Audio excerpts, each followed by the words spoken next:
True love, biblical love, is more concerned about giving than it is receiving.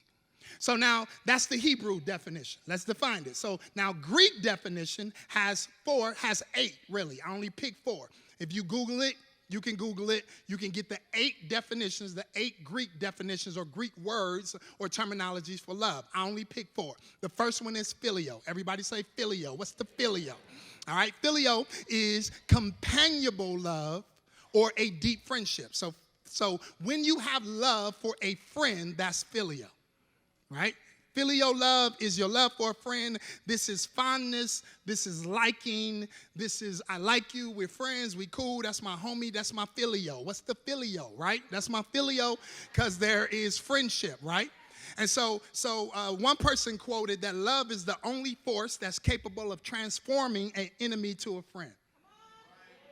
Love is the only force that's able to transform an enemy to a friend if it's done right.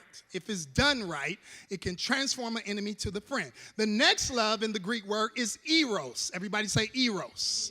This is where we get that word erotica. This is the term that most people throw around when they talk about love. This that sexual love, sexual passion. It is a legitimate form of love, but it cannot be the basis of love because this love is performance-based. Eros love is performance-based. And so if you try to make a covenant out of Eros love, then you will always come up short whenever you're tired of performing.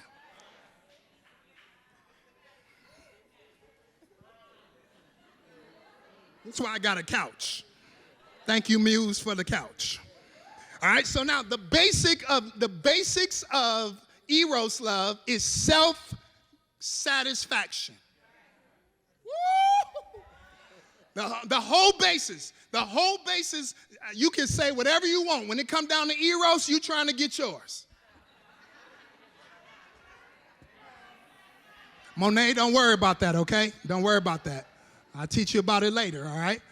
Eros, if somebody try to love you with Eros, if somebody try to make a covenant out of Eros love, the love will always run short because the sex eventually is going to stop being as good as it was.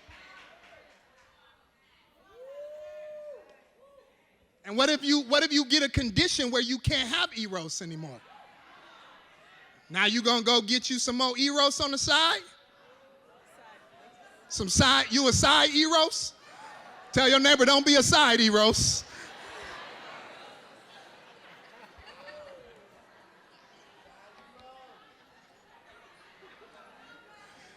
I'm just laying down the foundation. Stay with me all month, all right? So now this is self-satisfaction, self-gratification. Eros is directed towards, here's the trick about Eros. Eros is directed towards somebody else, but it's not about them. It keeps trying to tell them that, no, this is about you, girl. This is about you. This is about you. Let me get some Eros. It's all about you. She like, it ain't, right now, your motive of trying to get Eros from me is not about me. It's about you. Now, if I give you some Eros, I'm going to get something out of it too. But don't try to act like that the Eros is about you.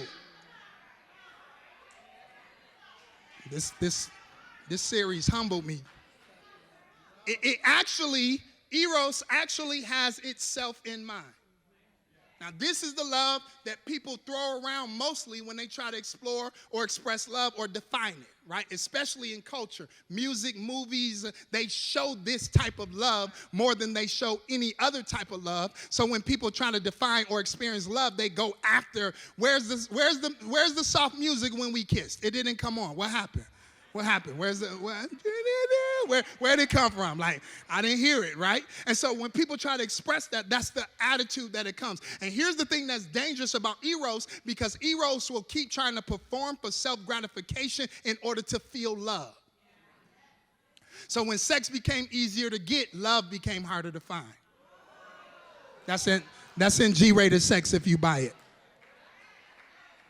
When sex became easier to get, love became harder to find because people start settling for eros and never seeking the real true love. And when you consider that, it's an interesting definition because sex becomes easier to get, love becomes harder to find, and then we use words in culture like to make our conscience feel better. I'm not having sex, I'm making love. But you having sex, you're not making love. Because if you gotta make it, you don't have it.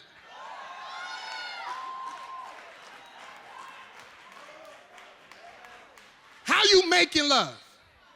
Either you have love or you don't have love. Come on, girl, let's make love. That's just you trying to play games. No, let's have sex. Let's call this what it is. Let's have some eros. I love you already, but we're going to have some eros right now. Let's not try to make it churchy and call it making love because it sounds better, because then you got a whole lot of people trying to make love that don't have love. And when they finish making love, they go, well, I still don't feel like I got love. Because you didn't have love, you had sex.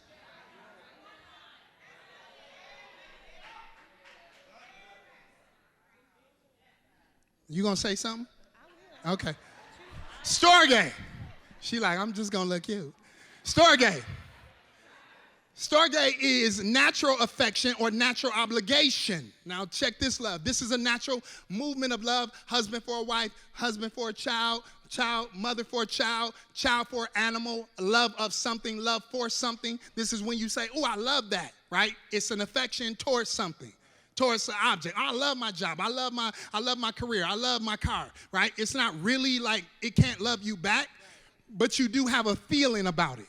I love my dog. Right? And if something happened to your dog, you feel sad. People that don't have no animal looking at you like, what's wrong with you? Like, what's wrong with you? Right? It's a real emotion. Now, here's the love that humans are wired to want or to need or to desire in most ways that God explains biblical love. This is called agape. Everybody say agape. So what is agape love? Agape love is love that is for everyone. Agape love is love that's for everyone. It is a love that keeps on loving even when loved one is unresponsive, unkind, unlovable, and unworthy. Woo! This love is a love that you give without the expectation to receive anything. When love is unkind, unresponsive, unlovable, and unworthy, that's agape love. That's the love that when you talk about God giving that to you, you throw your hands up and your head back and you go, oh yes. And then when God talked to you about giving that to somebody, you go, oh no. Oh heck no. Love you when you are unkind, unresponsive, unlovable, and unworthy. You want me to give that to you with no expectation to receive it? I want it, but I'm not built for it. The Lord is working on me. Help me, Lord. Strength, like all kind of stuff, right? It's an unconditional love. So agape, here it is. Agape desires the good of the one that's being loved. Read it. Say it out loud. Come on. Agape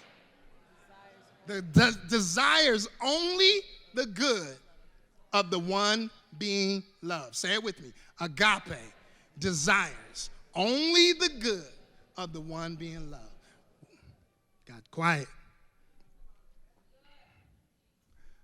Agape desires only the good of the one being loved, with the expectation not to receive any. That's the part that took me out.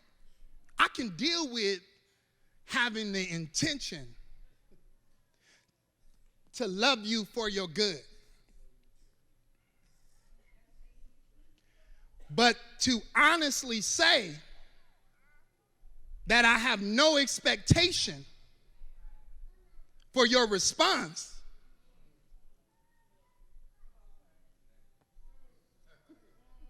is humbling. It's like, God, let me read that again. You're saying that your intent from love is for me to love somebody with no expectation for them to love me back?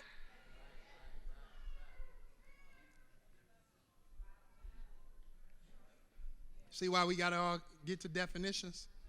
All right, y'all okay? All right, so now, y'all sure? What happened to woo, love is, woo?